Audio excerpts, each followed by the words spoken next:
Avez-vous déjà songé que peut-être la raison pour laquelle tant de personnes mènent une vie chrétienne frustrée, sans force, sans paix véritable, sans transformation réelle, n'a rien à voir avec un échec de Dieu, mais plutôt avec leur refus d'abandonner ce que Dieu leur demandait de lâcher prise? Je sais que cette question peut être troublante. Je sais qu'elle peut remuer quelque chose en vous. Mais avant de conclure cette vidéo, avant de passer à autre chose, je dois vous demander une chose.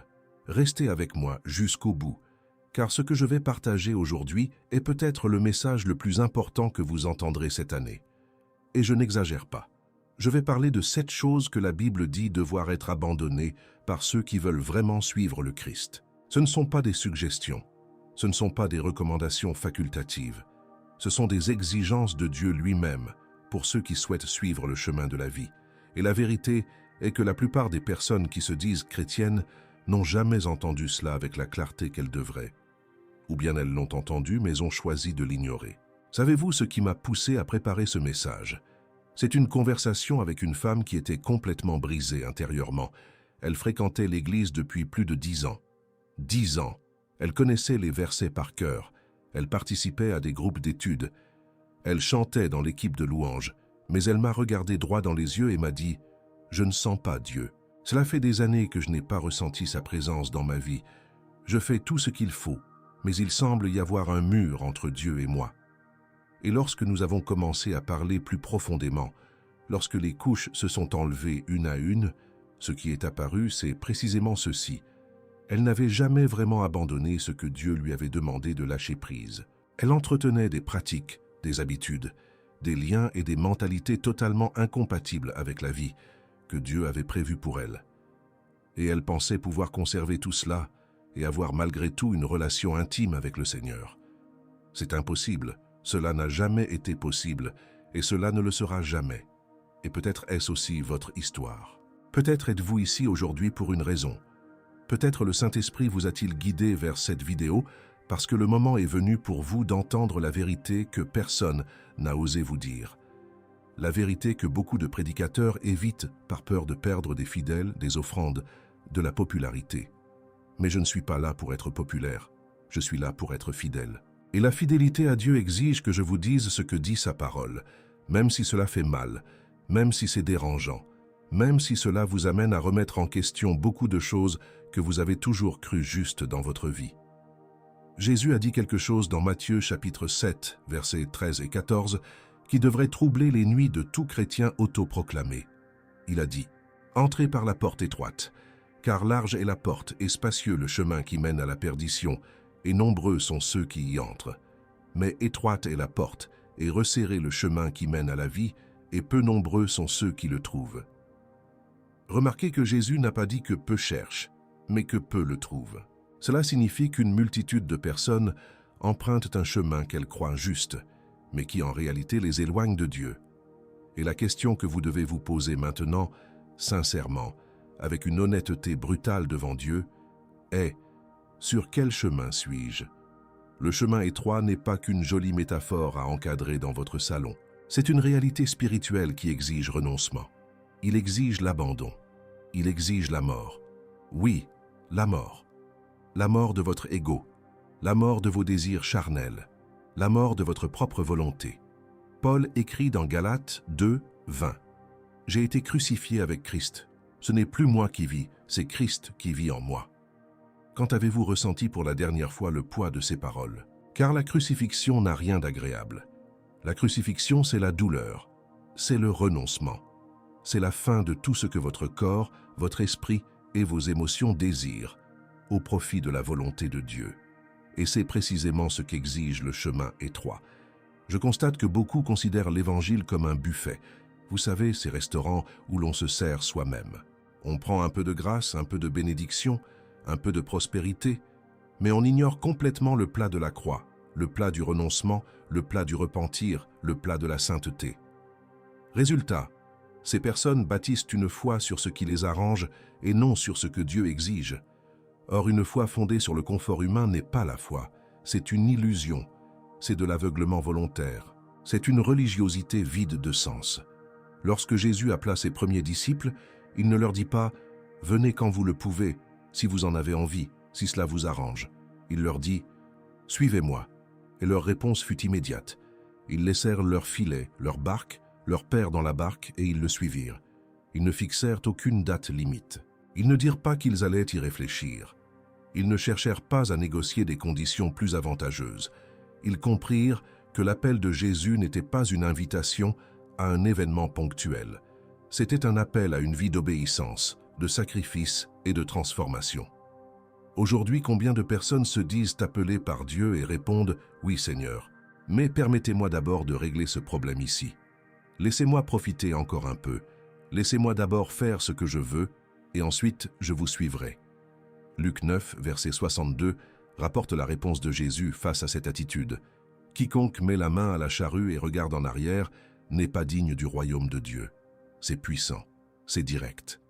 Et c'est la parole de Dieu. Avant de poursuivre, je tiens à ce que vous compreniez un point fondamental. Le problème n'a jamais été la difficulté du chemin de Dieu. Le problème a toujours été l'attachement excessif du cœur humain à ce qu'il faut abandonner. Tant que cet attachement persistera, tant que vous vous accrocherez désespérément à ce que Dieu vous demande de lâcher prise, vous continuerez à mener une vie chrétienne médiocre, sans force, sans joie véritable, sans la paix qui surpasse toute intelligence. Dans Philippiens 3, versets 7 et 8, Paul fait une déclaration impressionnante. Lui, un pharisien parmi les pharisiens, jouissant d'un statut religieux, d'une formation théologique, d'une position sociale élevée, tout ce que le monde religieux valorise, dit « Mais ce qui était pour moi un gain, je le considère maintenant comme une perte à cause du Christ. Bien plus, je considère tout comme une perte à cause de l'excellence de la connaissance de Jésus-Christ mon Seigneur, pour lequel j'ai tout perdu et tout considéré comme des ordures, afin de gagner le Christ. » Ordure, c'est le mot que Paul a employé. Tout ce qu'il possédait, tout ce que le monde considérait comme précieux, il le qualifiait d'ordure comparé au Christ. Et il ne s'agissait pas d'une simple rhétorique, il l'a vécu, il a été emprisonné pour le Christ, il a été flagellé, il a été lapidé, il a connu la faim, il a fait naufrage, et il ne s'est jamais plaint, car il comprenait que ce qu'il avait trouvé en Christ était infiniment plus grand que tout ce qu'il avait perdu. La question est, l'avez-vous compris? Car tant que vous considérez ce que Dieu vous demande d'abandonner comme quelque chose de trop précieux pour y renoncer, vous affirmez en pratique que cela est plus important pour vous que le Christ. Et c'est de l'idolâtrie. Cela n'en a peut-être pas l'air, cela n'a peut-être pas de statut ni d'autel, mais c'est de l'idolâtrie.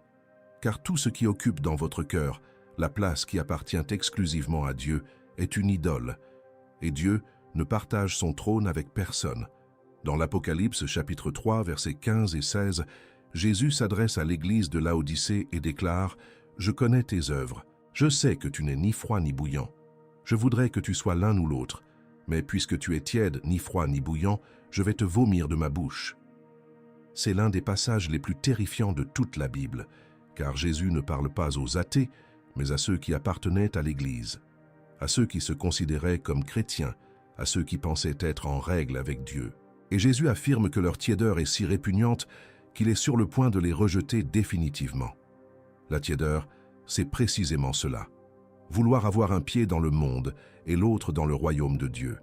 Désirer les bienfaits du salut sans payer le prix de la sanctification. Désirer le ciel sans renoncer à ce qui appartient à la terre. Et Jésus n'accepte pas cela. Il ne l'a jamais accepté. Il ne l'acceptera jamais. Je sais que beaucoup de choses vous ont peut-être déjà affecté. Et si c'est le cas, c'est formidable. Car cela signifie que le Saint-Esprit œuvre dans votre cœur.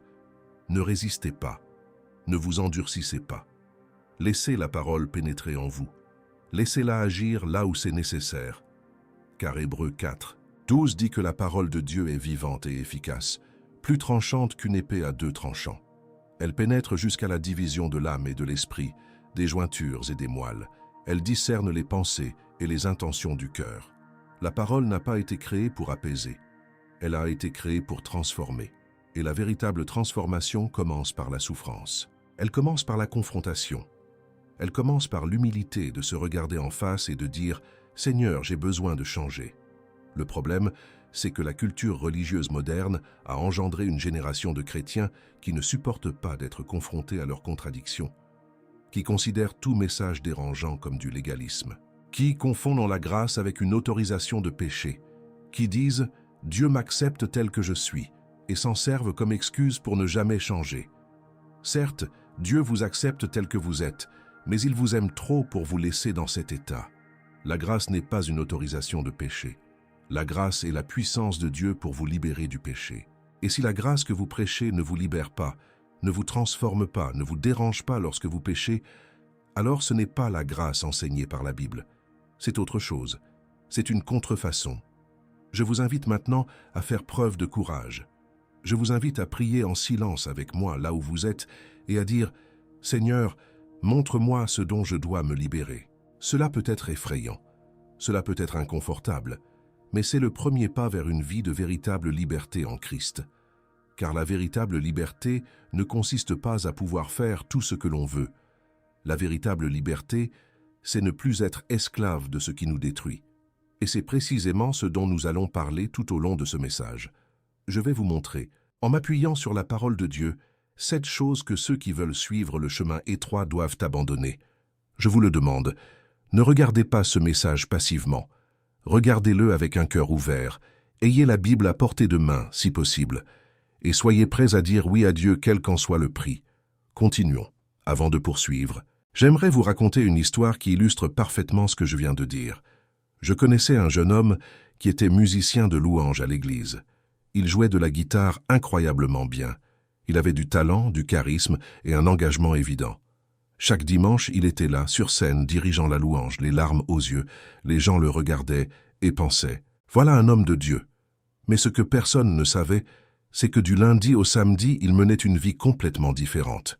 Fêtes, alcool, relations contraires à la volonté de Dieu, contenu qu'il n'admettrait jamais consommer, conversations qu'il n'aurait jamais eues à l'église. Il menait une double vie, et il croyait sincèrement pouvoir le faire impunément, jusqu'au jour où tout s'est effondré. Un responsable de l'église l'a confronté et a dévoilé une partie de la vie qu'il dissimulait. Et lorsque la vérité a éclaté, ce n'était pas seulement la honte publique, mais un effondrement intérieur. Car il a réalisé, peut-être pour la première fois, que des années de double vie avaient rongé tout son être. Il n'avait plus la paix, plus de joie véritable, plus aucune intimité avec Dieu. Les louanges qu'il chantait sur scène n'étaient que du théâtre. Ses larmes étaient l'expression de l'émotion, non la manifestation de la grâce divine. Et le masque qu'il portait chaque dimanche était devenu si lourd qu'il avait du mal à respirer. Et je vous raconte cette histoire parce qu'elle est loin d'être rare.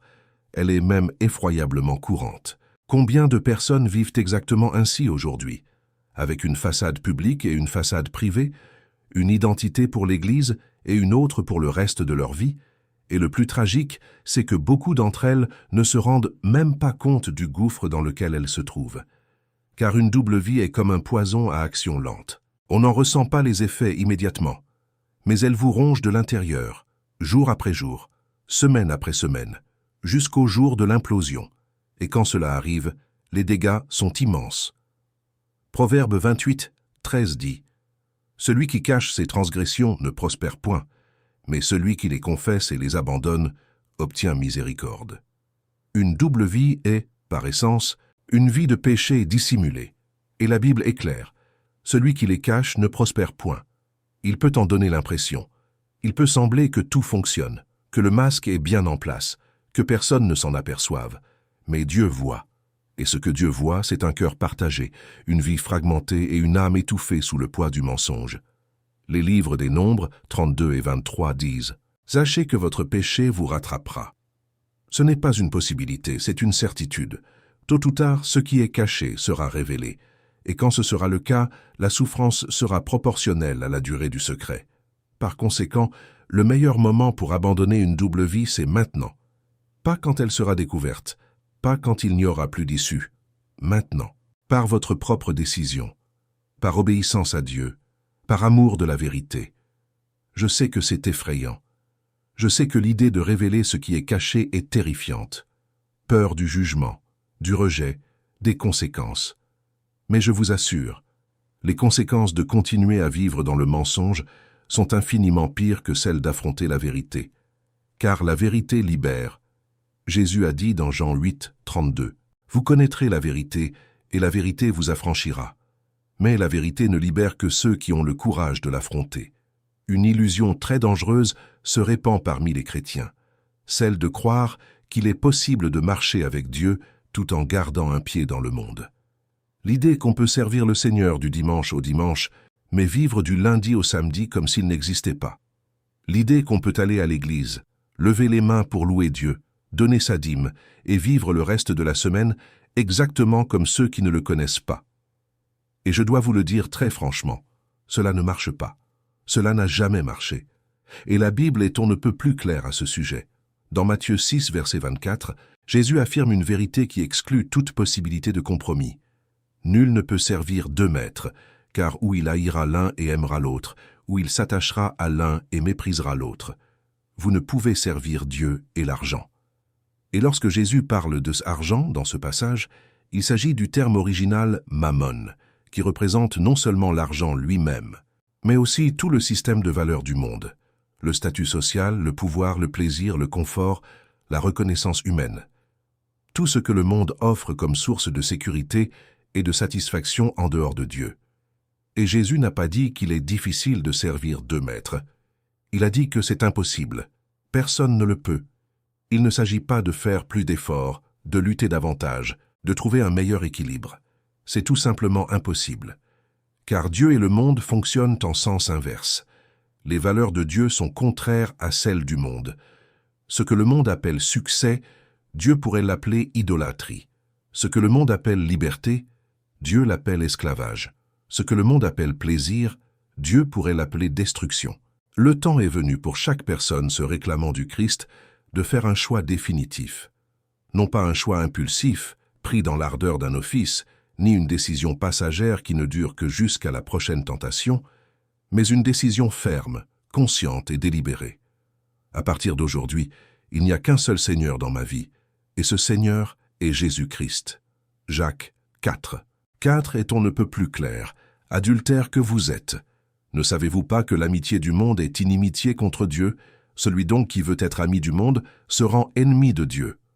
Le langage est délibérément fort. Jacques compare la relation avec le monde à un adultère spirituel. C'est comme si Dieu disait « Je suis votre époux, j'ai donné ma vie pour vous, et vous, vous me donnez le monde ?» Je sais que beaucoup penseront « Mais je ne troque pas Dieu contre le monde. J'aime Dieu. J'ai simplement quelques passions. » Et c'est là que réside le danger, car l'ennemi n'a pas besoin que vous reniez Dieu. Il a seulement besoin que vous divisiez votre cœur. Il a seulement besoin que Dieu fasse partie de votre vie, sans en être le centre. Et quand Dieu n'est qu'une partie, quand il n'est qu'un aspect parmi d'autres, alors en pratique, il n'est pas le Seigneur. Il n'est qu'un accessoire. Et Dieu refuse d'être un accessoire dans la vie de quiconque. Élie l'avait parfaitement compris lorsqu'il s'adressa au peuple d'Israël sur le mont Carmel. 1 Roi 18, verset 21. Jusqu'à quand hésiterez-vous entre deux opinions? Si l'Éternel est Dieu, suivez-le, mais si Baal est Dieu, suivez-le.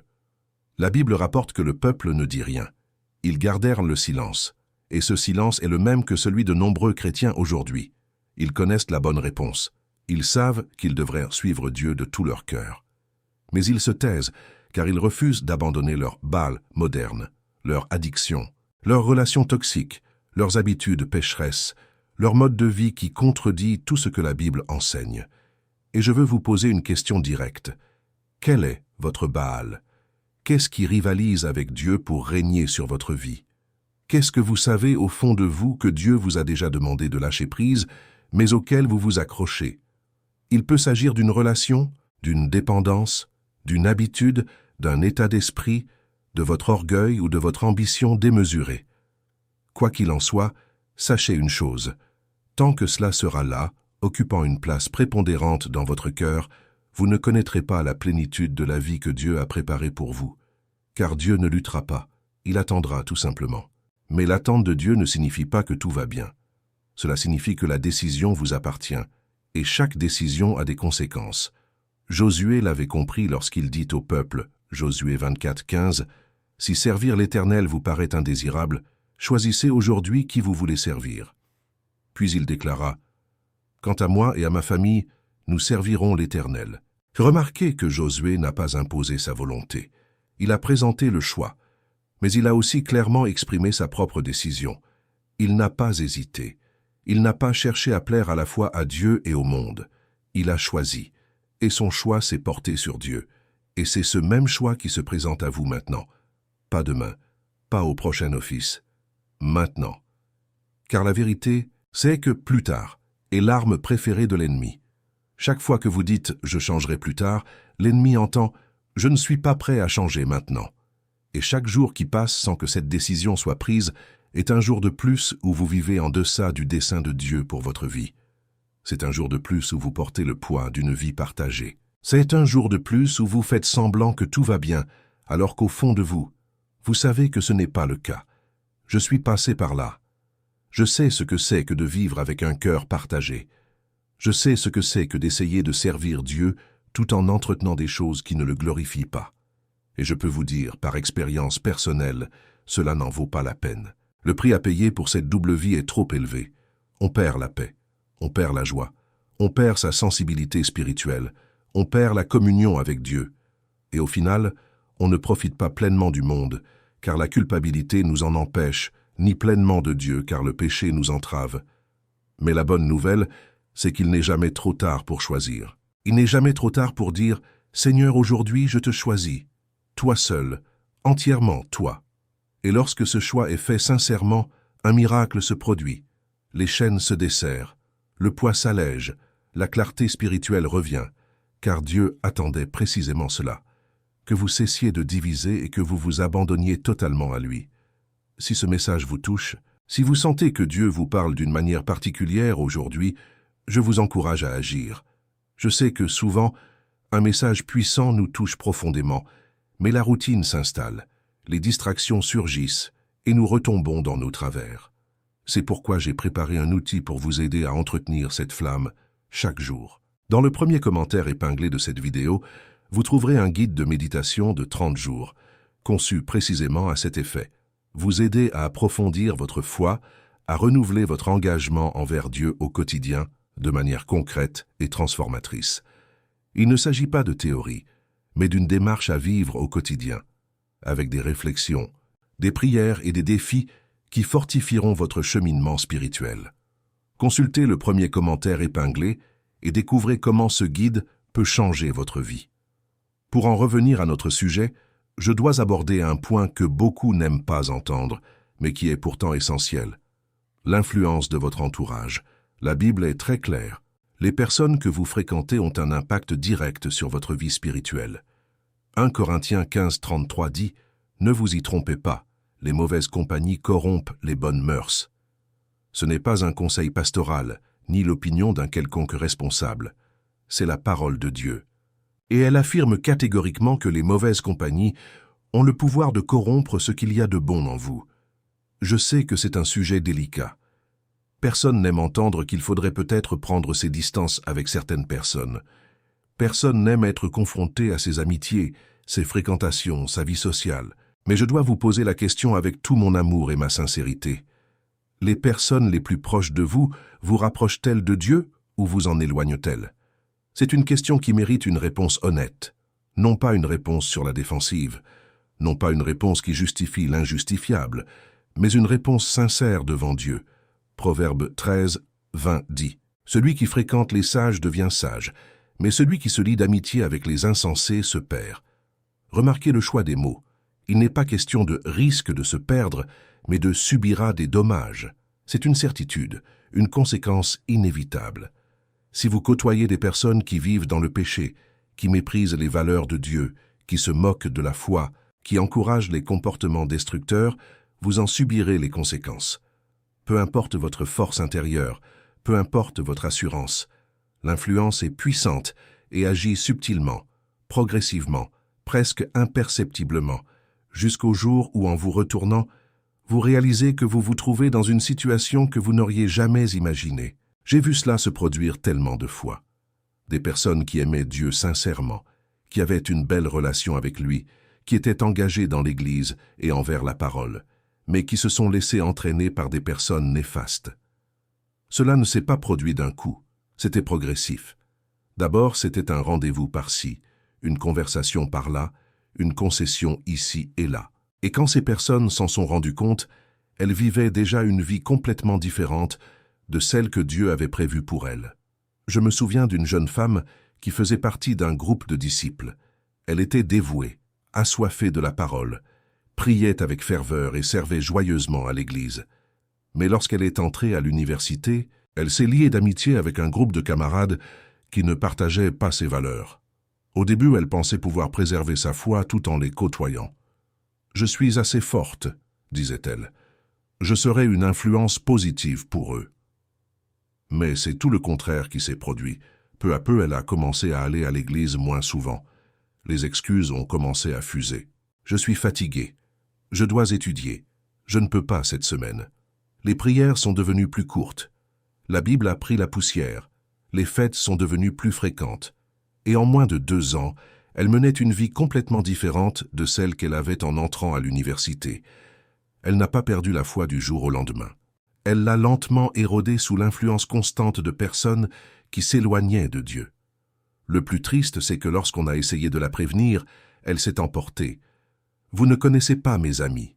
Ce sont de bonnes personnes. » Et c'était vrai. Beaucoup étaient de bonnes personnes, au sens humain du terme. Des personnes aimables, drôles, loyales. Mais des personnes qui ne craignaient pas Dieu.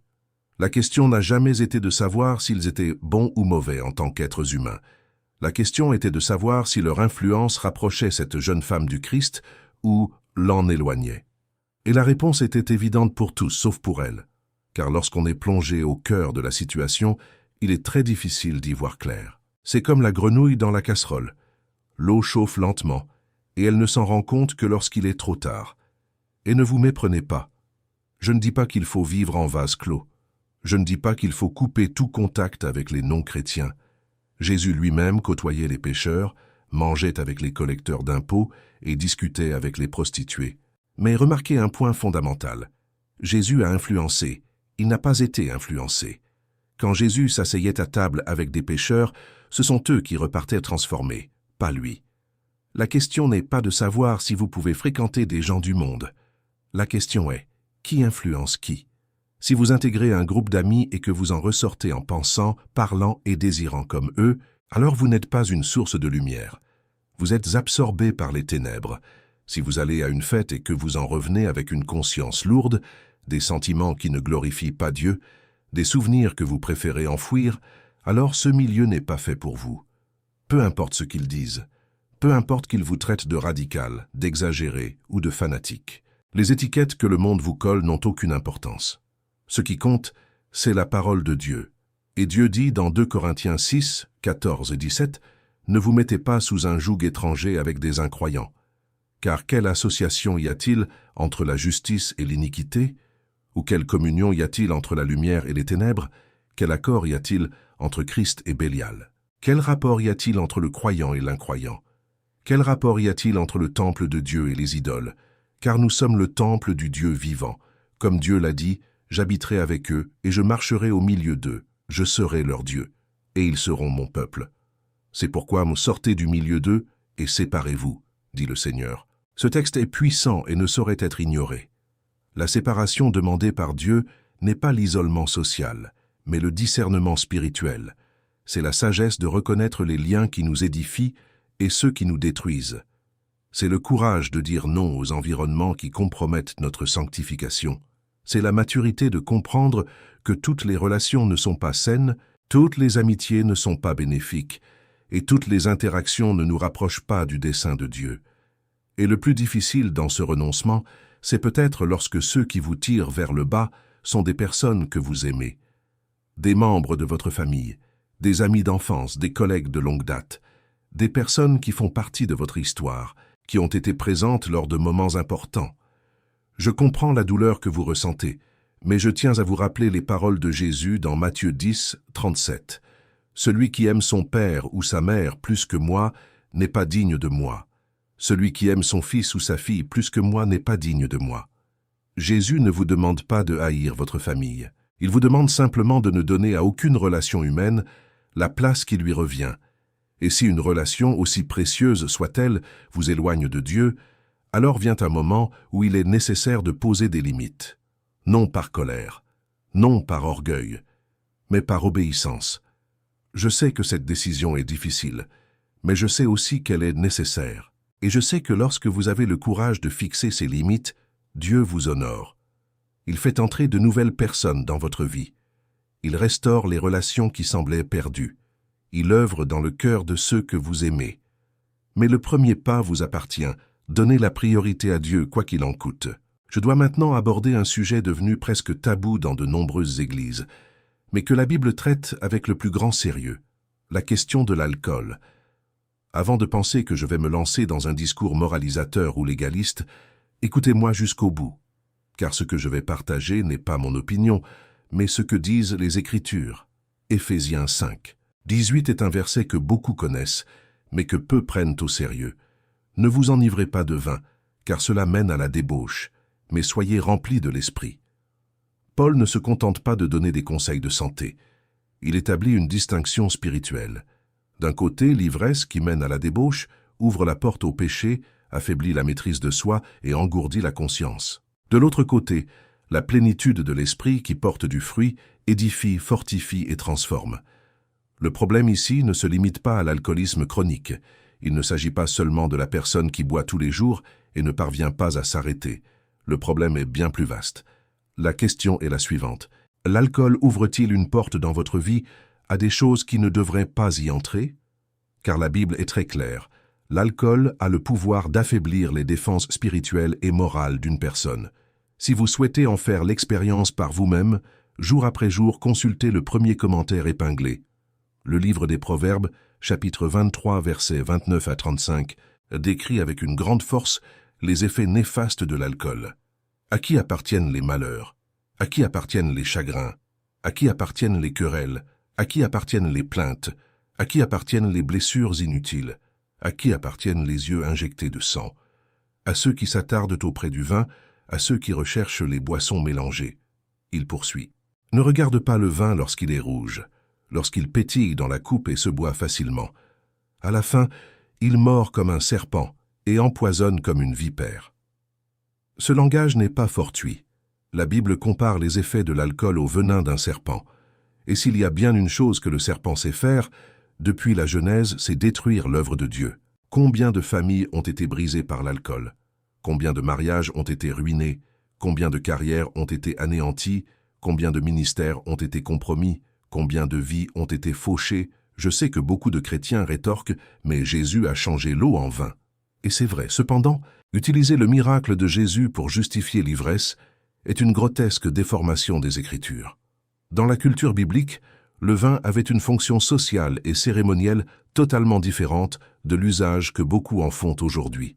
Et nulle part dans la Bible, absolument nulle part, l'ivresse n'est approuvée, tolérée ou encouragée. Au contraire, Galates 5, 21 classe l'ivresse parmi les œuvres de la chair et affirme que ceux qui s'y adonnent n'hériteront pas du royaume de Dieu. C'est grave. Ce n'est pas une plaisanterie. Ce que je veux que vous compreniez, c'est que l'alcool est souvent une porte ouverte à d'autres dérives. Combien de personnes ont commis des actes qu'elles n'auraient jamais commis à jeun sous l'emprise de l'alcool? Combien ont sombré dans l'immoralité sexuelle parce que l'alcool les a privés de leur capacité à résister à la tentation?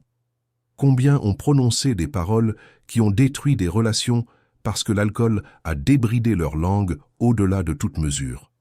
L'alcool n'est pas seulement un problème de santé, c'est aussi un problème spirituel, car il compromet précisément ce dont un chrétien a le plus besoin, la maîtrise de soi. Galates 5, 22-23 dit que le fruit de l'esprit inclut la maîtrise de soi. Or, l'alcool est l'antithèse de la maîtrise de soi. Il vous prive de tout contrôle, engourdit vos sens et altère votre discernement. Et lorsque le discernement disparaît, le péché s'installe facilement. C'est pourquoi Pierre écrit dans 1 Pierre 5, 8 « Soyez sobres et vigilants. Votre adversaire, le diable, rôde comme un lion rugissant, cherchant qui dévorer. » Vigilant et attentif, peut-on l'être en état d'ivresse? Bien sûr que non. Et c'est précisément ce que l'ennemi souhaite. Que vous baissiez votre garde, que vous perdiez votre vigilance, que vous deveniez vulnérable. Et je ne parle pas seulement d'alcoolisme. Je parle de la consommation sociale d'alcool, de la bière du week-end, des apéros entre amis, de ces moments où tout le monde boit et où l'on finit par se joindre à la fête. Je parle d'un mode de vie qui banalise quelque chose que la Bible considère comme une grave erreur. Et la question que vous devez vous poser est: est-ce que cela me rapproche de Dieu ou m'en éloigne? Si la réponse est « en prenant mes distances », alors la décision est déjà prise. Peu importe ce que font les autres, peu importe ce que la culture considère comme normal, ce qui compte, c'est la parole de Dieu. Et Dieu dit « ne vous enivrez pas, soyez remplis de l'esprit ». Le choix se situe entre la coupe et l'autel, entre l'engourdissement du monde et la plénitude de Dieu. Et ce choix, mon frère, ma sœur, vous appartient. Il me faut maintenant aborder ce qui est peut-être l'aspect le plus délicat de ce message, mais absolument crucial, la bataille qui se livre dans l'esprit. Car s'il existe un champ de bataille où l'ennemi agit avec le plus de force, de stratégie et de persévérance, ce champ de bataille est celui de vos pensées. La plupart des chutes spirituelles ne commencent pas par un acte, mais par une pensée, par quelque chose qui paraît insignifiant, anodin, fugace, une pensée impure qui traverse l'esprit, une fantaisie qui se forme quelques secondes, une image que les yeux captent et que l'esprit refuse de lâcher prise. Et que font beaucoup de chrétiens face à cela? Ils l'ignorent, ils la minimisent. Ils disent « ce n'était qu'une pensée ». Tout le monde a ce genre de pensée. Et c'est précisément cette banalisation qui mène à la destruction. Jésus a tenu des propos résolument radicaux à ce sujet dans Matthieu 5, 28. Mais moi, je vous dis que quiconque regarde une femme pour la convoiter a déjà commis l'adultère avec elle dans son cœur. Remarquez que Jésus n'a pas attendu que l'acte soit commis pour le qualifier de péché. Il s'est attaqué directement à la racine, la pensée, le désir, l'intention du cœur, car c'est là que tout commence. Chaque adultère a commencé par une pensée. Chaque acte de pornographie a commencé par la curiosité. Chaque dépendance sexuelle a commencé par un fantasme entretenu au lieu d'être combattu. L'esprit est un champ de bataille si important, car les pensées engendrent des sentiments. Les sentiments engendrent des désirs. Les désirs engendrent des décisions, et les décisions engendrent des actions. C'est un cercle vicieux. Si vous ne l'interrompez pas à son premier maillon, la pensée, il se poursuivra jusqu'à se transformer en action, entraînant de réelles conséquences dans votre vie. 2 Corinthiens 10, verset 5 dit « Nous renversons les raisonnements et toute prétention qui s'élève contre la connaissance de Dieu, et nous amenons toute pensée captive à l'obéissance de Christ. » Captiver toute pensée, c'est un langage militaire, un langage de guerre. C'est comme si Paul disait « Chaque pensée qui vous traverse l'esprit doit être saisie, examinée et soumise à Christ. Si elle est conforme à la parole de Dieu, qu'elle demeure. Sinon, elle doit être immédiatement rejetée. » Je sais que cela paraît difficile. Je sais que cela paraît presque impossible dans une culture où nous sommes constamment bombardés de stimuli visuels, de contenus inappropriés, d'algorithmes qui nous inondent dans les yeux et l'esprit de toujours plus de déchets. Mais c'est précisément pour cela que ce combat est si important. Car si vous ne contrôlez pas ce qui entre dans votre esprit, autre chose le fera. Et je peux vous assurer que l'ennemi est plus que disposé à occuper cet espace. Je vais vous donner un exemple concret. Imaginez que votre esprit soit comme un jardin. Si vous y plantez des fleurs, les arrosez, en prenez soin, les protégez, qu'est-ce qui poussera? Des fleurs. Mais si vous abandonnez ce jardin, si vous ne l'entretenez pas, ne le nettoyez pas, ne le protégez pas, qu'est-ce qui apparaîtra? Des mauvaises herbes. Et la particularité des mauvaises herbes, c'est qu'elles n'ont pas besoin d'être plantées. Elles apparaissent d'elles-mêmes. La négligence suffit, l'insouciance suffit, l'inattention suffit. Il en va de même pour l'esprit. Inutile de s'efforcer d'avoir des pensées impures. Inutile non plus de s'efforcer d'avoir des pensées pures. Laissez simplement votre esprit en pilotage automatique, consommant n'importe quel contenu, accédant à n'importe quel site web, regardant n'importe quelle émission. Et les mauvaises pensées s'installeront naturellement. Car nous vivons dans un monde déchu, et le péché est la nature même du monde déchu. C'est pourquoi Paul dit que nous devons maîtriser nos pensées. Car les pensées ne se disciplinent pas d'elles-mêmes, elles ont besoin d'être guidées. Et la maîtrise de notre esprit est notre responsabilité.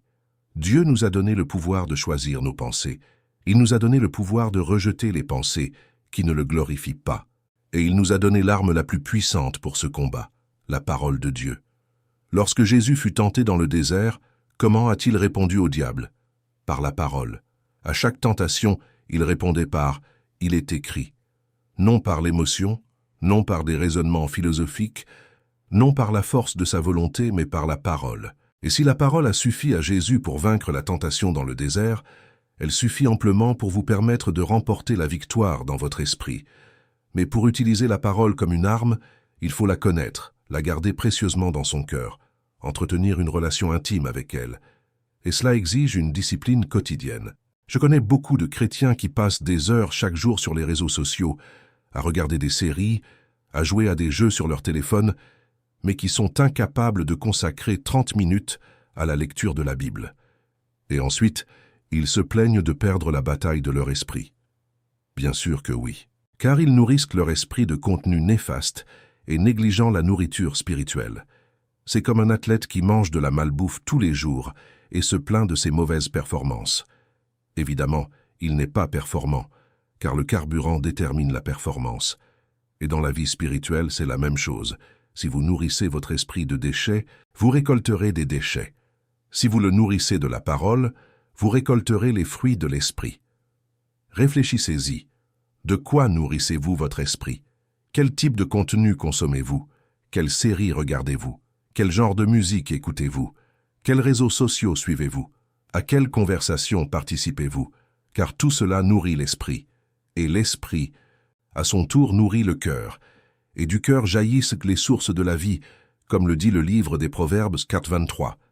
Philippiens 4.8 nous donne la directive la plus claire qui soit sur ce que nous devons nourrir dans notre esprit.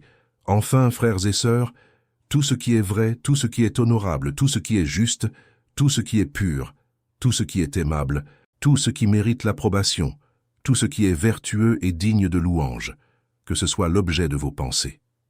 Ce verset n'est pas une simple suggestion, mais un commandement spirituel. Paul nous dit « Choisissez activement ce qui occupe vos pensées, car l'esprit ne peut rester vide. Si vous ne le remplissez pas de ce qui vient de Dieu, il sera rempli de ce qui vient du monde. » Voici le point crucial. On ne gagne pas la bataille de l'esprit simplement en essayant de ne pas penser à des choses négatives. On la gagne en remplaçant le mal par le bien. On la gagne en remplissant son esprit de la parole de Dieu, de louanges, de prières, de communion fraternelle et de contenus édifiants. Car lorsque l'esprit est rempli de Dieu, il n'y a plus de place pour les déchets que l'ennemi cherche à y semer. Romains 12.2 le confirme. Ne vous conformez pas au monde présent, mais soyez transformés par le renouvellement de votre intelligence, afin que vous puissiez discerner la volonté de Dieu, ce qui est bon, agréable et parfait. Et la transformation que Dieu souhaite opérer dans votre vie commence par le renouvellement de votre intelligence. Elle ne se produit pas à l'extérieur, mais à l'intérieur. Tant que votre intelligence n'est pas renouvelée, votre comportement ne changera pas durablement. Vous pouvez essayer de changer par vos propres efforts, par votre détermination, par votre volonté. Mais sans le renouvellement de l'intelligence par la parole, tout changement sera temporaire. C'est comme tailler une mauvaise herbe sans arracher la racine. Elle repousse. Et cela m'amène à un point essentiel. Comprendre que ce renouvellement de l'esprit ne se produit pas automatiquement simplement parce qu'on a accepté Jésus. C'est un processus, un engagement quotidien, une discipline à cultiver intentionnellement. De même que le corps a besoin de nourriture chaque jour pour fonctionner, l'esprit a besoin de la parole de Dieu chaque jour pour se renouveler.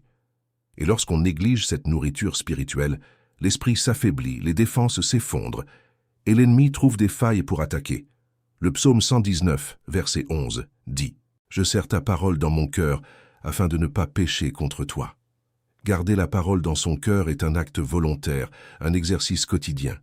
Il s'agit de lire, méditer, mémoriser et mettre en pratique. Ce n'est pas lire la Bible comme on lit un journal, par obligation ou par habitude religieuse. C'est la lire comme on cherche des armes pour le combat spirituel. Car c'est précisément ce qu'est la parole, l'épée de l'esprit, comme le dit Éphésiens 6, 17. Et aucun soldat ne part au combat sans armes.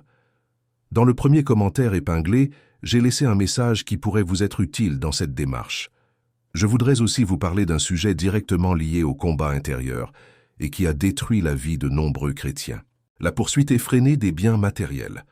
Et quand je dis biens matériels, je ne parle pas simplement d'objets. Je parle d'un état d'esprit, d'un système de valeurs, d'une façon de penser et de vivre qui privilégie les choses éphémères aux choses éternelles. La première épître de Jean 2, 15-17 est l'un des passages les plus percutants sur ce sujet. « N'aimez pas le monde, ni ce qui est dans le monde. Si quelqu'un aime le monde, l'amour du Père n'est pas en lui. Car tout ce qui est dans le monde, la convoitise de la chair, la convoitise des yeux et l'orgueil de la vie, ne vient pas du Père, mais du monde. Le monde et sa convoitise passent, mais celui qui fait la volonté de Dieu demeure éternellement. » Jean identifie 3 catégories de tentations venues du monde: la convoitise de la chair, la convoitise des yeux et l'orgueil de la vie. En y regardant de plus près, on constate que ces 3 catégories englobent pratiquement tout ce que le monde utilise pour détourner le cœur humain de Dieu. La convoitise de la chair est le désir de plaisir immédiat. C'est la recherche de la satisfaction des sens qui ignore les limites établies par Dieu. C'est le sexe hors mariage, la gourmandise, la paresse, la recherche du confort à tout prix. C'est lorsque le corps dicte sa loi et que l'esprit est réduit au silence. La convoitise des yeux, c'est le désir de posséder tout ce que l'on voit. C'est le consumérisme effréné. C'est vouloir ce que les autres ont. C'est l'envie déguisée en ambition. C'est vivre en comparant sa vie à celle des autres sur les réseaux sociaux et avoir le sentiment de ne jamais en avoir assez. C'est l'insatisfaction perpétuelle qui pousse à chercher le bonheur dans les choses matérielles plutôt qu'en Dieu. L'ostentation des possessions, c'est l'orgueil de posséder, de se pavaner, d'exhiber. C'est lorsque l'identité d'une personne se mesure à ce qu'elle possède et non à ce qu'elle est en Christ. C'est lorsque la valeur d'une personne est mesurée à l'aune de sa voiture, de ses vêtements, de sa maison, de sa position sociale. Et tout cela est éphémère. Tout cela est temporaire. Tout cela prendra fin un jour. Et que restera-t-il? Je me souviens de la parabole que Jésus a racontée dans Luc 12, versets 16 à 21, à propos de l'homme riche qui avait une récolte si abondante qu'il ne savait pas où la stocker. Il se dit « Je vais démolir mes greniers et en construire de plus grands. J'y entasserai tout mon blé et mes biens. Et je me dirai « Tu as de grandes réserves pour de nombreuses années. Repose-toi, mange, bois et réjouis-toi. » Mais Dieu lui dit « Insensé, cette nuit même ton âme te sera redemandée, et ce que tu as amassé, à qui appartiendra-t-il » Insensé, c'est le mot que Dieu utilise pour décrire celui qui passe sa vie à accumuler des biens terrestres sans se soucier de l'éternité. Et combien de personnes aujourd'hui vivent exactement comme cet homme, accumulant sans cesse, mais le cœur vide, des comptes en banque bien garnis et une âme desséchée, des placards débordants et un cœur brisé, beaucoup à montrer au monde et rien à offrir à Dieu. Matthieu 6, 19, 21. Jésus dit « Ne vous amassez pas des trésors sur la terre, où les mites et la rouille détruisent, et où les voleurs percent les murs et dérobent. Mais amassez-vous des trésors dans le ciel, où ni les mites ni la rouille ne détruisent, et où les voleurs ne percent ni ne dérobent. Car là où est ton trésor, là aussi sera ton cœur. Où est votre trésor? Répondez honnêtement. Si quelqu'un examinait votre compte bancaire, votre agenda, votre historique de navigation, vos conversations, la façon dont vous dépensez votre temps et votre argent, en conclurait-il que votre trésor est au ciel ou sur la terre? C'est une question que chaque chrétien devrait se poser régulièrement, car il est très facile de dire que Dieu est premier dans votre vie, alors qu'en réalité, il est dernier. Je ne dis pas qu'il est mal de posséder des biens. Je ne prêche pas la pauvreté comme une vertu spirituelle. Abraham était riche. Job était riche. Salomon était riche. Le problème n'est jamais la possession. Le problème survient lorsque la possession devient l'être, lorsque la possession définit une personne, lorsque l'ambition remplace la dévotion, lorsque le désir de posséder toujours plus étouffe le désir de se rapprocher de Dieu. C'est alors que l'amour du monde devient toxique. C'est alors qu'il entre en conflit avec l'amour de Dieu. Et lorsque ce conflit existe, c'est le signe qu'il faut renoncer à quelque chose. Paul écrit dans 1 Timothée 6, 10, « Car l'amour de l'argent est la racine de tous les maux. Quelques-uns, avides d'argent, se sont égarés loin de la foi et se sont infligés bien des tourments. » Remarquez qu'il n'a pas dit que l'argent est la racine de tous les maux, mais que c'est l'amour de l'argent qui l'est. C'est l'attachement, la dépendance, la confiance placée dans son compte bancaire, plutôt que dans le Dieu qui pourvoit à tous nos besoins. Cet amour de l'argent a égaré des personnes qui marchaient autrefois avec Dieu, qui connaissaient la vérité, qui ressentaient la présence du Seigneur. Mais elles se sont laissées séduire par la promesse de sécurité et de satisfaction que l'argent offre. Et finalement, elles ont découvert que tout cela n'était qu'illusion. Car l'argent peut procurer du confort mais pas la paix. Il peut procurer des divertissements mais pas la joie véritable. Il peut procurer de la compagnie mais pas l'amour. Tant que votre cœur sera partagé entre l'amour de Dieu et l'amour du monde, votre vie spirituelle sera faite de hauts et de bas. Des moments de ferveur suivis d'instants de froideur, des offices exaltants suivis de semaines d'indifférence, et ce n'est pas la vie chrétienne, c'est une simple survie spirituelle. Or, Dieu ne vous a pas appelé à survivre, il vous a appelé à vivre pleinement. Mais cette abondance qu'il offre exige que vous vous détachiez de ce que le monde propose. Vous souhaitez passer à l'étape suivante. Consultez le premier commentaire épinglé. Je dois maintenant aborder un sujet que la Bible traite avec une gravité que beaucoup d'églises modernes semblent avoir oubliée, l'immoralité sexuelle. Je sais que ce sujet suscite des réactions diverses. Certains seront d'accord, d'autres se sentiront mal à l'aise, d'autres encore voudront arrêter la vidéo. Mais je vous le demande, restez, car ce que je vais partager peut sauver votre vie, votre mariage, votre famille et votre salut éternel. La culture actuelle a tellement normalisé l'immoralité sexuelle que quiconque ose s'y opposer est immédiatement qualifié d'arriéré, de moralisateur, de raciste ou de démodé. Or, la parole de Dieu ne se laisse pas influencer par les modes. La Bible ne se met pas à jour pour correspondre aux préférences de la société. Ce qui était péché il y a 2000 ans l'est encore aujourd'hui, et cela inclut toute forme de relation sexuelle hors mariage entre un homme et une femme, telle que définie par la Bible. 1 Thessaloniciens 4, 3, 5 dit « La volonté de Dieu, c'est votre sanctification. C'est que vous vous absteniez de toute immoralité sexuelle.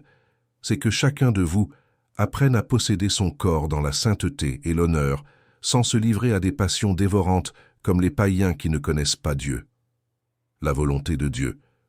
Non pas une suggestion ni une préférence, sa volonté. Et sa volonté est claire. Abstenez-vous de toute immoralité sexuelle. Et lorsque la Bible parle d'immoralité sexuelle, le terme grec original est porneia, qui englobe toute forme d'activité sexuelle en dehors des normes établies par Dieu. Cela inclut les relations avant le mariage, l'adultère, la pornographie et toute pratique qui pervertit le but originel de la sexualité tel que Dieu l'a créé. Je sais qu'il peut être difficile d'entendre cela, surtout si vous vous adonnez actuellement à l'une de ces pratiques. Mais souvenez-vous de ce que j'ai dit au début. Je ne suis pas là pour être populaire, mais pour être fidèle. Et la fidélité exige que je vous dise la vérité, même si elle est douloureuse. 1 Corinthiens 6, 18-20 dit une chose qui devrait profondément marquer le cœur de chaque chrétien. Fuyez l'immoralité sexuelle. Tous les autres péchés qu'un homme commet sont extérieurs à son corps. Mais celui qui se livre à l'immoralité sexuelle pêche contre son propre corps. Ne savez-vous pas que votre corps est le temple du Saint-Esprit qui est en vous, que vous avez reçu de Dieu? Vous ne vous appartenez pas. Vous avez été racheté à un grand prix. Glorifiez donc Dieu dans votre corps. Avez-vous bien entendu? Votre corps est le temple du Saint-Esprit. Il ne vous appartient pas. Il a été racheté à un prix exorbitant, le sang de Jésus. Et lorsque vous utilisez ce corps pour l'immoralité, vous profanez le temple de Dieu. Vous introduisez l'impureté dans un lieu qui devrait être saint. Vous invitez des forces spirituelles destructrices à s'installer dans un espace qui appartient au Saint-Esprit. Et ce n'est pas une exagération. C'est une réalité spirituelle. L'immoralité sexuelle a des conséquences qui dépassent largement le plan physique. Elle affecte l'âme, l'esprit, la capacité d'entendre la voix de Dieu, la sensibilité spirituelle, la paix intérieure et les relations. J'ai vu des mariages brisés par la pornographie, des familles déchirées par l'adultère, des jeunes dont la vie est marquée par des relations qu'ils croyaient anodines, mais qui ont laissé des cicatrices profondes sur leur âme. La pornographie mérite une mention particulière, car elle est devenue l'une des armes les plus redoutables de l'ennemi contre cette génération.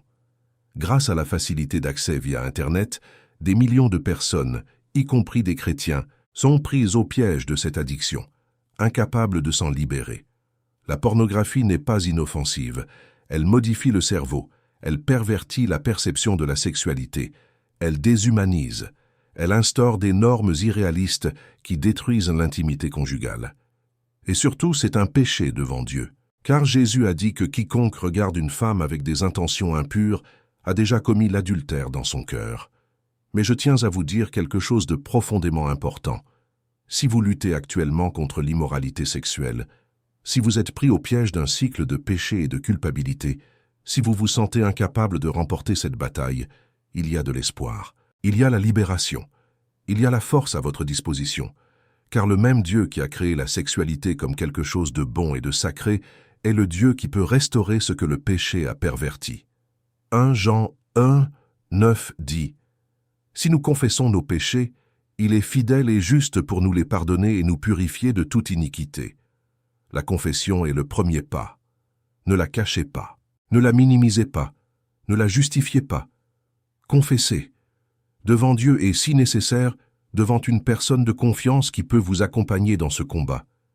Car le péché prospère dans le secret. Lorsqu'on le met en lumière, il perd son pouvoir. Jacques 5, 16 dit « Confessez vos péchés les uns aux autres et priez les uns pour les autres afin d'être guéris. » Outre la confession, des mesures concrètes s'imposent. Coupez tout accès à ce qui vous conduit au péché. Un site web, bloquez-le. Un réseau social, supprimez-le. Un contact, coupez les ponts. Un lieu, quittez-le. Jésus dit dans Matthieu 5, 29, « Si ton œil droit est pour toi une occasion de chute, arrache-le et jette-le loin de toi. Car il vaut mieux pour toi perdre un seul de tes membres que d'être jeté tout entier dans la géhenne. » Il utilise une image forte pour dire « Faites tout le nécessaire pour vous éloigner du péché, quel qu'en soit le prix. Votre âme vaut plus que tout. » J'ai préparé quelque chose de spécial pour ceux qui veulent approfondir le sujet. C'est dans le premier commentaire épinglé. Et en lien avec tout ce dont nous parlons, il y a un péché que la Bible considère comme l'un des plus dangereux, peut-être pas parce qu'il paraît le plus grave aux yeux des hommes, mais parce qu'il est le plus insidieux, le plus dissimulé, et celui qui empêche le plus une personne de se repentir et de changer. Ce péché, c'est l'arrogance, l'orgueil, la vanité. Les proverbes 16 et 18 disent « L'orgueil précède la ruine et l'arrogance précède la chute ». Les proverbes 6, 16 et 17 énumèrent ce que Dieu déteste, et le premier point est « les yeux hautains ». L'orgueil est en tête de liste, ni l'adultère, ni le meurtre, ni le mensonge. L'orgueil, car l'orgueil est à l'origine de presque tous les autres péchés. C'est l'orgueil qui a causé la chute de Lucifer. Isaïe 14, 13, 14 relate ces 5 déclarations arrogantes. « Je monterai au ciel, j'élèverai mon trône au-dessus des étoiles de Dieu, je siégerai sur la montagne de l'assemblée, je monterai au-dessus des hauteurs des nuages, je serai semblable au Très-Haut. Moi, moi, moi, moi, moi. » L'orgueil place le moi au centre. Et lorsque le moi est au centre, Dieu est relégué à la périphérie. C'est précisément ce qui se produit dans la vie d'une personne arrogante. Elle devient son propre Dieu. Elle pense n'avoir besoin d'aucune correction, d'aucun conseil, ni de se soumettre à quiconque. Et lorsqu'on tente de la confronter, elle se défend, se justifie, riposte. Car l'orgueil ne supporte pas d'être mis à nu. Il a besoin d'une protection constante. Le danger de l'orgueil dans la vie chrétienne réside dans le fait qu'il empêche le repentir. Car ce repentir exige de reconnaître ses erreurs, d'admettre son besoin d'aide et de s'humilier devant Dieu et devant les autres. Or, l'orgueilleux s'y refuse. Il préfère vivre dans le mensonge plutôt que d'admettre la vérité. Il préfère sauver les apparences plutôt que d'affronter la réalité. Ainsi, il s'éloigne toujours plus de Dieu, tout en croyant s'en rapprocher. Jacques 4, 6 dit « Dieu s'oppose aux orgueilleux, mais il fait grâce aux humbles. » C'est l'une des affirmations les plus marquantes de la Bible. Dieu s'oppose. Il ne se contente pas d'ignorer. Il ne se détourne pas. Il s'oppose activement. Il résiste. Il va à l'encontre. L'orgueil transforme Dieu en adversaire plutôt qu'en allié. Et si Dieu est contre vous, peu importe qui est pour vous. Pierre le confirme dans 1 Pierre 5, 5, que tous ceux qui servent se revêtent d'humilité, car Dieu s'oppose aux orgueilleux, mais il fait grâce aux humbles.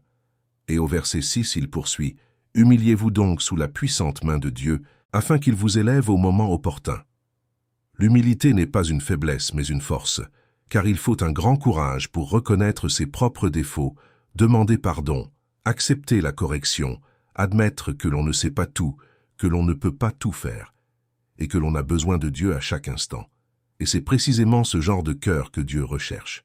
Le psaume 51, verset 17 dit « Le sacrifice agréable à Dieu, c'est un esprit brisé, un cœur brisé et contrit, ô Dieu, tu ne le mépriseras pas. » Dieu ne recherche pas la perfection, il recherche la vulnérabilité.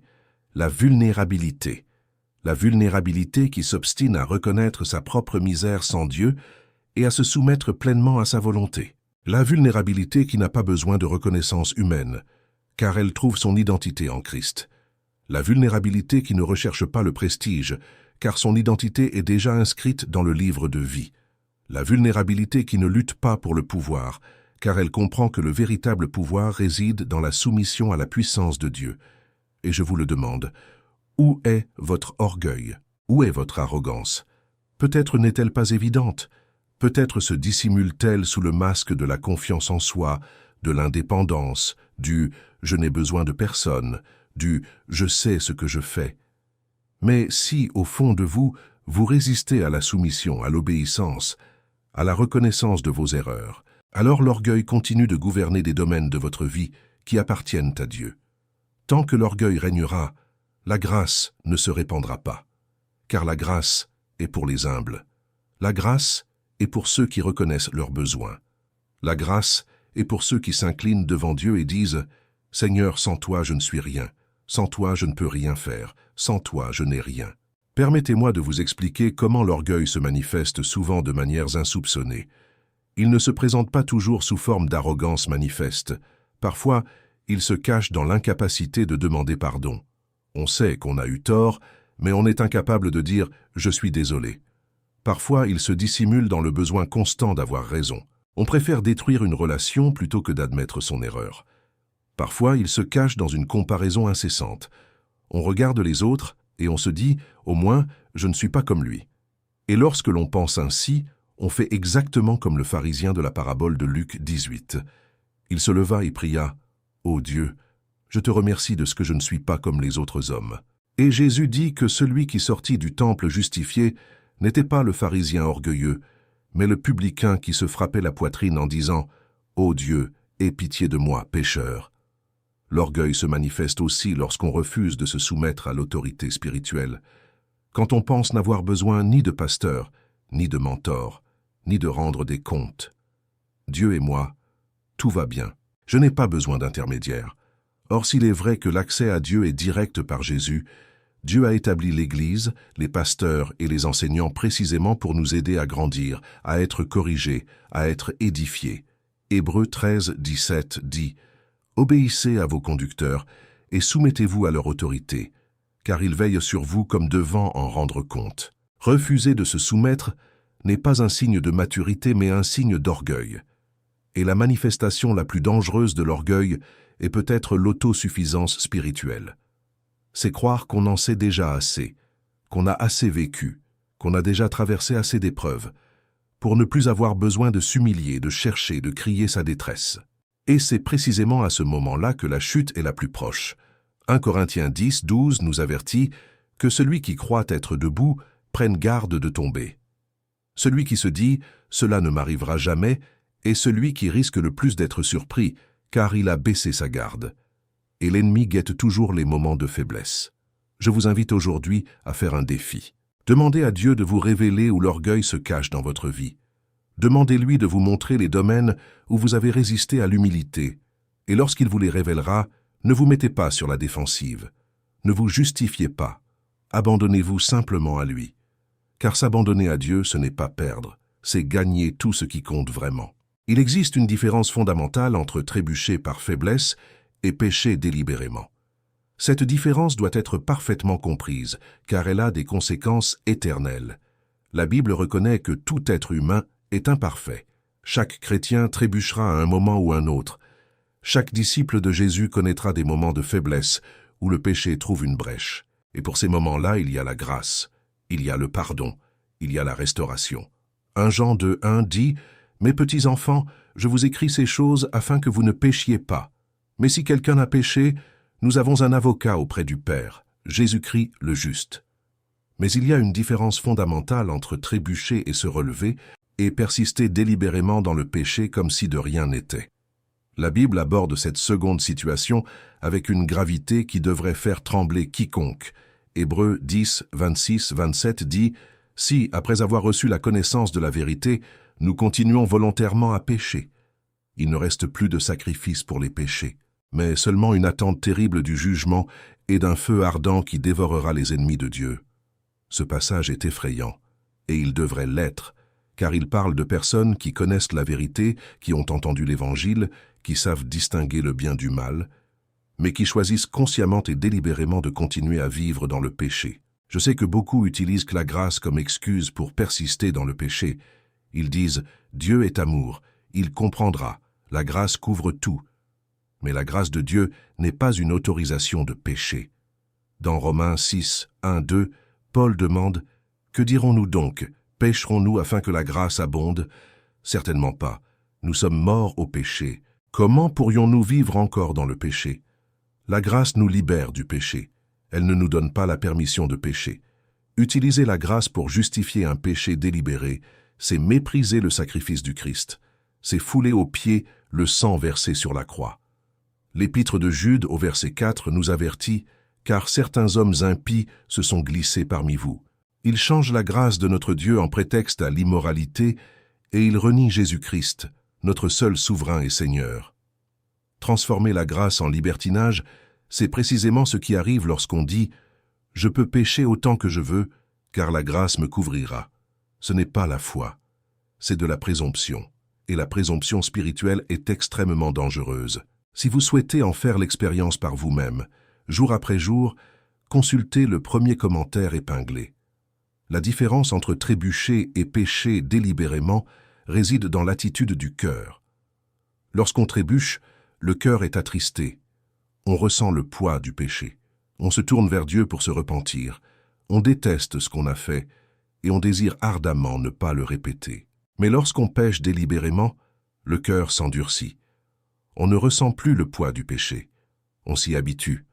On rationalise. On trouve des excuses. Et chaque fois que le cœur s'endurcit un peu plus, on s'éloigne davantage de Dieu. Et cela peut arriver au point où la sensibilité spirituelle est tellement altérée qu'on ne se rend même plus compte du danger. Éphésiens 4, 18 et 19 décrit ce processus. Leur intelligence est obscurcie. Ils sont séparés de la vie de Dieu à cause de l'ignorance qui est en eux, due à l'endurcissement de leur cœur. Insensibles, ils se sont livrés à la perversité, commettant avec avidité toute espèce d'impureté. Observez la progression, endurcissement, perte de sensibilité, soumission à la dépravation. C'est un processus graduel. Personne ne se réveille un beau matin en étant soudainement entièrement voué au péché. C'est un déclin progressif qui commence par de petites concessions, de petits compromis avec le mal, de petits « ce n'est pas si grave », jusqu'à ce que la personne se retrouve dans une situation qu'elle n'aurait jamais imaginée. Et je dois vous poser une question très directe. Y a-t-il un domaine de votre vie où vous péchez délibérément, où vous savez que vous avez tort mais persistez, où vous avez entendu la voix de Dieu vous appeler à la repentance, mais continuez de l'ignorer? Si la réponse est oui, je vous en supplie, n'endurcissez pas votre cœur un jour de plus. Hébreux 3, 7, 8 dit « C'est pourquoi, comme le dit le Saint-Esprit, aujourd'hui, si vous entendez sa voix, n'endurcissez pas vos cœurs. » Aujourd'hui, pas demain, pas quand cela vous arrangera. Aujourd'hui. Car la vérité, c'est que personne ne sait combien de jours il lui reste. Nul n'a la garantie de demain. Et chaque jour où l'on repousse le repentir est un jour de plus passé dans la mauvaise direction. Plus on s'éloigne, plus le retour est difficile. Non pas que Dieu ne veuille pas nous accueillir à nouveau. Bien au contraire, il nous attend les bras ouverts, mais parce que le cœur s'endurcit et que la capacité de se repentir diminue. Et c'est effrayant. Mais si vous ressentez encore le poids de mes paroles, si vous éprouvez encore un malaise, de la tristesse, un désir de changement, sachez que c'est un signe merveilleux. Cela signifie que le Saint-Esprit est toujours à l'œuvre en vous. Cela signifie que votre cœur n'est pas encore complètement endurci. Cela signifie qu'il est encore temps. Et je vous encourage de tout cœur, Saisissez cet instant. Ne le laissez pas passer. N'attendez pas que l'émotion s'apaise. Prenez une décision maintenant. Et ceci m'amène à la conclusion de ce message, qui est peut-être la partie la plus importante de tout ce que j'ai dit jusqu'à présent. Car je ne veux pas que vous quittiez cette vidéo avec de simples informations. Je veux que vous en ressortiez transformés. Je ne veux pas que vous vous contentiez d'acquiescer à ce que vous avez entendu. Je veux que vous agissiez en conséquence. Nous avons abordé 7 choses dont il faut se défaire. La double vie de ceux qui tentent de servir Dieu et le monde simultanément. Les fréquentations qui incitent à retomber dans ces vieux travers. L'alcool, porte d'entrée vers la déchéance spirituelle. Les pensées impures, prémisse d'une destruction plus grande. L'amour du monde qui s'oppose à l'amour de Dieu. L'immoralité sexuelle qui profane le temple du Saint-Esprit. Et l'arrogance qui éloigne de Dieu. Enfin, nous avons compris la différence entre trébucher par faiblesse et pécher délibérément. Peut-être qu'en entendant tout cela, vous vous êtes reconnu dans un ou deux de ces points, ou même plusieurs. Et peut-être ressentez-vous maintenant un sentiment de lourdeur, de culpabilité, de honte, de peur. Mais je dois vous dire ce qui est au cœur de ce message. Le changement est possible. La transformation est réelle. La libération est accessible, non par vos propres mérites, non par vos efforts, mais par la miséricorde de Dieu. Et je veux vous le prouver par des exemples bibliques. Pensez à David. Un homme selon le cœur de Dieu qui a commis l'adultère et le meurtre, 2 des péchés les plus graves qui soient. Pourtant, lorsque David s'est véritablement repenti, lorsqu'il s'est humilié devant Dieu dans le psaume 51, Dieu l'a restauré. Il n'a pas atténué les conséquences, mais il a rétabli la communion. Il a restauré le sens de leur relation. Il a restauré l'intimité de leur amour. Pensez à Pierre, ce disciple qui a renié Jésus 3 fois, pas une seule fois, 3 fois. Il l'a regardé droit dans les yeux et a dit « Je ne connais pas cet homme ». Puis il a pleuré amèrement. Mais Jésus n'a pas tenu compte de son refus. Après la résurrection, il est allé le chercher, l'a réconcilié et lui a confié la charge de paître. Ce même Pierre qui avait renié Jésus est devenu celui qui a prêché le jour de la Pentecôte et qui a converti 3000 personnes. La chute n'est pas une fatalité. Elle peut être le prélude à une restauration extraordinaire, pourvu qu'elle soit accompagnée d'un repentir sincère. Pensez à Paul. Avant d'être Paul, il était Saul, un persécuteur de l'Église, un homme qui emprisonnait, torturait et laissait mourir des chrétiens. Un homme qui, selon tous les critères humains, semblait irrémédiablement perdu. Mais Dieu l'a rejoint sur un chemin. Dieu l'a fait descendre de son orgueil. Dieu l'a aveuglé pour qu'il puisse enfin voir. Et ce persécuteur est devenu le plus grand missionnaire de l'histoire du christianisme. Car Dieu ne regarde pas ce que vous avez fait. Il regarde ce que vous pouvez devenir lorsque vous vous abandonnez entre ses mains. Et je dois vous le dire, aucun de ces hommes ne méritait la rédemption qu'il a reçue. David ne la méritait pas, Pierre ne la méritait pas, Paul ne la méritait pas, et vous ne la méritez pas non plus. Je ne la mérite pas non plus. Personne ne la mérite. C'est pourquoi on l'appelle la grâce. La grâce, c'est recevoir ce que nous ne méritons pas. C'est l'amour immérité de Dieu qui atteint le fond de l'abîme où nous sommes tombés et nous relève. Non pas parce que nous en sommes dignes, mais parce qu'il est bon. Michée 7, 18 et 19 déclarent « Qui est un Dieu comme toi, qui pardonne le péché et oublie la transgression du reste de ton héritage? Tu ne gardes pas ta colère à toujours, mais tu prends plaisir à faire miséricorde. Tu auras encore compassion de nous. Tu fouleras aux pieds nos iniquités. Tu jetteras tous nos péchés au fond de la mer. » Au fond de la mer. Dieu ne tient pas de registre de vos péchés. Il ne garde pas une liste à vous reprocher lorsque vous péchez à nouveau. Lorsqu'il pardonne, il jette le péché à la mer. Et comme quelqu'un l'a dit un jour, il met même un panneau « Pêche interdite ». Dieu ne veut pas que vous vous attardiez sur les péchés qu'il a déjà pardonnés. Il veut que vous alliez de l'avant, que vous viviez une vie nouvelle, que vous expérimentiez la liberté qu'il a acquise sur la croix. Mais je veux aussi être honnête avec vous. Changer n'est pas facile. Je ne suis pas là pour vous vendre une formule magique. Je ne suis pas là pour vous dire qu'une prière suffit et que tout se résout instantanément. Le salut n'est pas instantané. La sanctification est un cheminement. C'est un cheminement quotidien. C'est renoncer à soi-même chaque jour. C'est porter sa croix chaque jour. C'est choisir l'obéissance chaque jour. Et il y aura des jours difficiles. il y aura des jours de forte tentation. Il y aura des jours où vous aurez envie de retomber dans vos travers. Mais en chacun de ces jours, la grâce de Dieu sera là pour vous soutenir. 2 Corinthiens 12, 9 rapporte les paroles de Dieu à Paul lorsqu'il implora sa délivrance. « Ma grâce te suffit car ma puissance s'accomplit dans la faiblesse. » La grâce de Dieu est suffisante. Sa puissance se manifeste précisément là où vous êtes le plus faible. N'ayez donc pas peur de votre faiblesse. Craignez plutôt de vivre sans Dieu. Reconnaître sa faiblesse est la porte par laquelle la puissance de Dieu entre dans votre vie. Mais la faiblesse cachée, déguisée en autosuffisance, est la porte par laquelle l'ennemi s'infiltre. Ézéchiel 36, 26 et 27 nous apporte une promesse qui devrait remplir votre cœur d'espérance. « Je vous donnerai un cœur nouveau, et je mettrai en vous un esprit nouveau. J'enlèverai de votre chair le cœur de pierre, et je vous donnerai un cœur de chair. Je mettrai mon esprit en vous, et je vous inciterai à suivre mes ordonnances et à observer mes lois. » Dieu promet un cœur nouveau. Non pas un cœur réformé, ni un cœur rafistolé, mais un cœur entièrement nouveau. Et avec ce cœur nouveau vient une capacité nouvelle d'obéir, d'aimer et de vivre selon les commandements de Dieu. Cela ne relève pas d'un effort humain, mais de l'œuvre surnaturelle du Saint-Esprit. Joël 2, 12 et 13 dit « Maintenant donc, déclare le Seigneur, revenez à moi de tout votre cœur avec jeûne, larmes et lamentations. Déchirez vos cœurs et non vos vêtements. Revenez au Seigneur votre Dieu, car il est miséricordieux et compatissant, lent à la colère et riche en bonté. Dieu est miséricordieux, il n'attend pas pour vous punir, mais pour vous accueillir. Cependant, cet accueil exige que vous vous tourniez vers lui.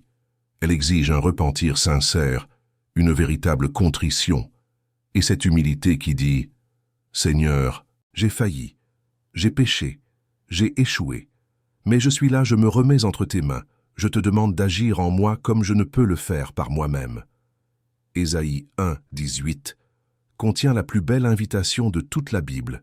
« Venez donc et plaidons ensemble, dit l'Éternel. Si vos péchés sont comme le cramoisi, ils deviendront blancs comme la neige. S'ils sont rouges comme l'écarlate, ils deviendront comme la laine. Peu importe la profondeur de votre chute, peu importe depuis combien de temps vous vous trouvez dans cette situation, peu importe le nombre de fois où vous avez essayé sans succès, le sang de Jésus suffit. La grâce de Dieu suffit. La puissance du Saint-Esprit suffit. Mais il faut le vouloir, il faut décider, il faut agir. Les sentiments ne suffisent pas, les sentiments s'estompent. Ce qui demeure, c'est la décision. Et la décision la plus importante de votre vie est celle-ci. J'abandonnerai tout ce qui me sépare de Dieu et je me soumettrai entièrement à lui. Selon 1 Chronique 7, 14, il est dit « Si mon peuple sur qui est invoqué mon nom s'humilie, prie, recherche ma face et se détourne de ses mauvaises voies, alors je l'exaucerai des cieux, je pardonnerai son péché et je guérirai son pays. Humiliez-vous, priez, recherchez la face de Dieu, détournez-vous du mal. Ce sont les 4 étapes que Dieu vous demande. Et si vous les suivez, il vous promet « J'exaucerai, je pardonnerai, je guérirai ». Je voudrais terminer par une prière. Si vous le souhaitez, priez avec moi, où que vous soyez. Fermez les yeux, ouvrez votre cœur et parlez à Dieu sincèrement. Seigneur, je reconnais avoir vécu d'une manière qui ne te plaît pas. Je reconnais qu'il y a des aspects de ma vie auxquels je ne me suis jamais vraiment abandonné. Pardonne-moi, Seigneur, chaque fois que j'ai choisi le monde plutôt que toi. Pardonne-moi pour chaque pensée impure que j'ai nourrie, pour chaque mauvaise fréquentation, pour chaque concession que j'ai faite. Aujourd'hui, je décide d'abandonner tout ce qui me sépare de toi. Je choisis le chemin étroit. Je choisis le renoncement. Je choisis la sainteté. Je sais que je ne peux y arriver seul, alors je me remets entre tes mains. Transforme mon cœur, renouvelle mon esprit, fortifie ma volonté. Donne-moi le courage de dire non au péché et oui à toi chaque jour de ma vie. Au nom de Jésus, Amen. Si vous avez prononcé cette prière du fond du cœur, sachez que le ciel se réjouit. Sachez que les anges célèbrent votre décision. Et sachez que Dieu est fidèle pour mener à bien l'œuvre qu'il a commencée en vous. Maintenant, j'aimerais vous poser une question. Si ce message vous a touché, si Dieu vous a parlé d'une manière ou d'une autre à travers cette vidéo, laissez un commentaire ci-dessous pour me dire ce qu'il a mis dans votre cœur. Partagez votre réflexion, votre témoignage, votre décision. Car lorsque vous exprimez ce que Dieu a fait en vous, cela prend racine. Et votre commentaire pourrait être exactement ce dont quelqu'un d'autre avait besoin. Alors, ne gardez pas cela pour vous. Partagez-le. Et si cette vidéo vous a touché, si vous pensez que ce message peut aider quelqu'un d'autre, partagez-le avec cette personne qui en a besoin. Envoyez-le à votre famille, à votre groupe paroissial, à cet ami qui traverse une période difficile sur le plan spirituel. Parfois, un message envoyé au bon moment peut changer une vie.